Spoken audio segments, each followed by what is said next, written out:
Well, Ruben, thanks for your time. I always wonder how much rest you actually get over international breaks, but having beaten Sunderland the way you did and then to be so publicly backed by Sir Jim Ratcliffe, have you slept well this last week or so?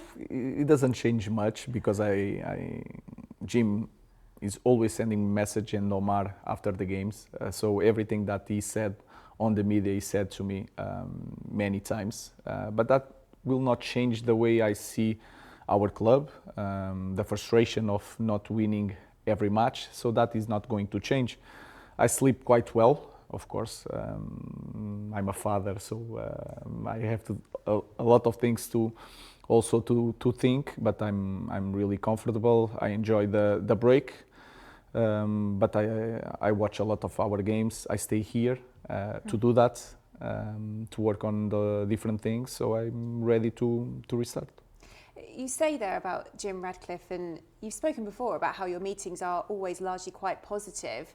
I suppose it's the first time that we've heard that 3-year timescale used. But is that something that he's said to you specifically before?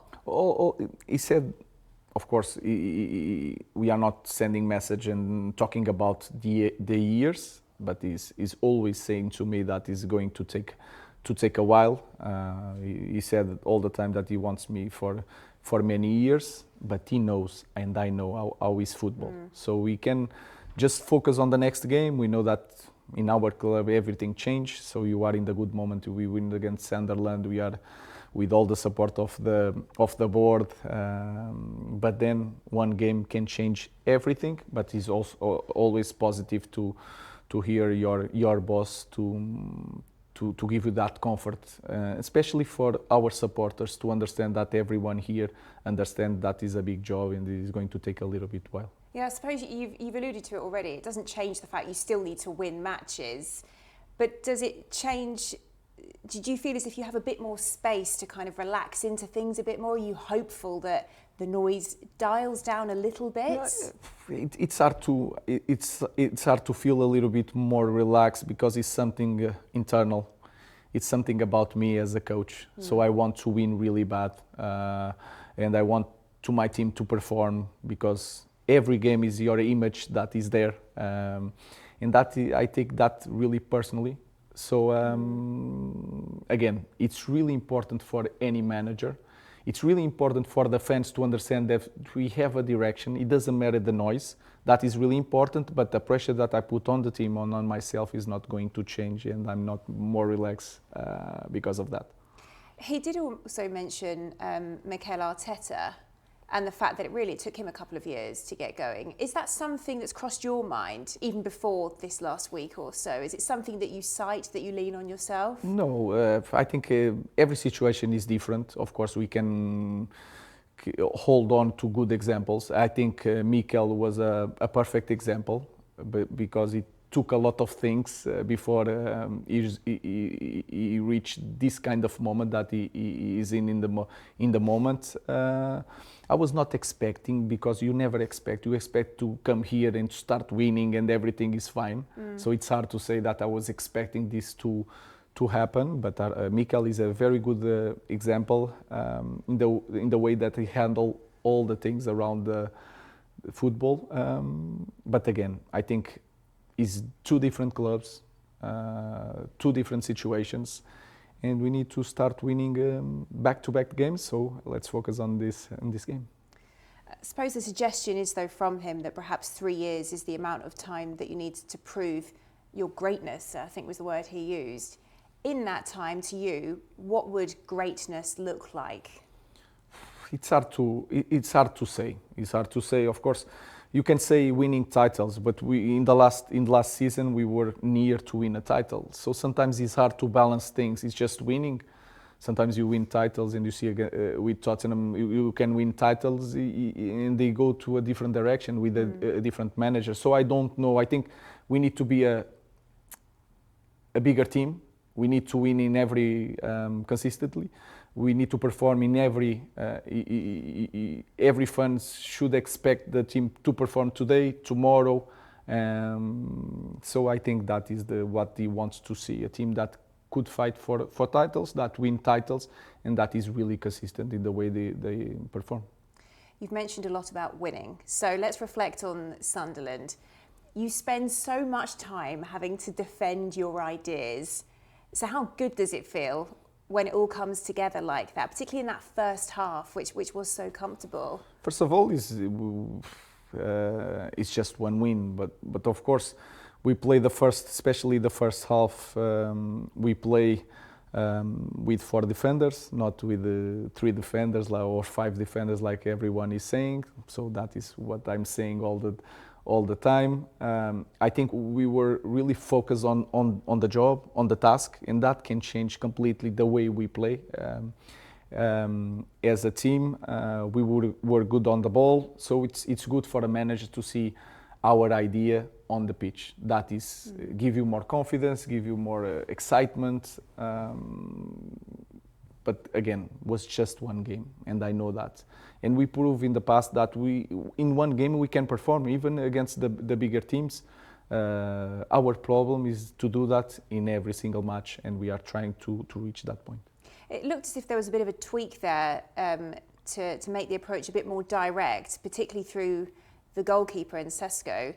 I just wondered how deliberate that was, how much time you'd spent on that going into that game, and whether it's something which is just a bit short term for now, or perhaps you've seen this could be something in the longer term that would work. I think if you pay attention to Premier League, you can understand that most of the teams now, when the ball goes to the goalkeeper, is man to man, and sometimes we have to have an approach more direct to try to play with the numbers. So it's 3 against 3, and if players like Brian, Ben, Cunha can get that ball against one, we can have more success. Sometimes it's like that way of seeing football. We want to build up, and you can see that we like to have the ball. But sometimes when the opponents make high pressure in man-to-man, it doesn't make sense to play. It makes sense to play in a different way. It's just about the numbers. Do you think it's something we might see a bit more of, particularly the fact that you have Liverpool this weekend? And Slot has been quite open about the fact he doesn't really like playing teams that are a bit more direct. It depends. It depends of the way. It depends of the opponent, if they are pressing with the same number of players and leave man to man, or if they stay more and let some free guys in our build-up. So I don't know. That is the important thing. Sometimes people think that coaches just teach how to play football in this way. It's all about to understand the game. So the system is not so much important. It's the way you adapt. If they press with the same numbers, with less 2, with less 1, where is the space? This is the kind of things that a manager needs to teach the players, because nowadays it's hard to have a picture of the system, because everything with a lot of mobility, it's hard to understand the game if you just see a picture and say we are going to do this all the time. It's not the case nowadays. Nowadays the players need to understand the game. You were full of praise for your goalkeeper, who I've mentioned. I mean, it's one thing making your debut and being so accomplished at Old Trafford, but to go away to Anfield, how do you see that? First of all, the first impression is really important in our club, and he had a very good impression. Then he needs to understand that in our club it doesn't matter the last game. We need to focus on the next game. Then he needs to understand the game, what kind of play he's going to face. He needs to understand that now people watch them during the game. They know how he wants the ball, how he kicks the ball, all these small details he needs to improve every day. I think he shows that he's really composed. It's going to be a different environment, but I'm not concerned about that. And again, the last game, it doesn't matter anymore. So he needs to prove in the next one. I think he's ready. How do you see the challenge against Liverpool? Has it changed with their dip in form? I don't see like that because, again, our team proved in the past that sometimes we are in the low moment and we have a moment that can change the way people see our team. Liverpool is the champion at the moment. They have a lot of talent They have a very, very good coach, so that is not going to matter. You can sense that the playing Manchester United against Liverpool, the fans are going to be crazy. So I'm just preparing the game against the best Liverpool, and we are ready for that. It would lay down a big marker, though, wouldn't it, if you were able to go there and win? And on that, with the bigger picture, we've talked about perhaps the longer term plan, 2-3 years. This season, what does success look like? I think it's official that we want to go to Europe. We need to return to Europe, but we don't know what is going to happen. So I don't like to call success going to Europe in this club. This club's success is to win the Premier League. What we have to be is honest with our fans that we are not in that moment. Mm-hmm. We need to be really clear on that. So I'm not going to call success going to Europe or finish in the first 8 or 6 or whatever. That is not success here. We need to give steps to success. Success in our club is to win the Premier League, nothing less. All right, well, thanks for your time today. Best of luck at the weekend. Thank you Enjoy very much. it. Thank you. Thank you.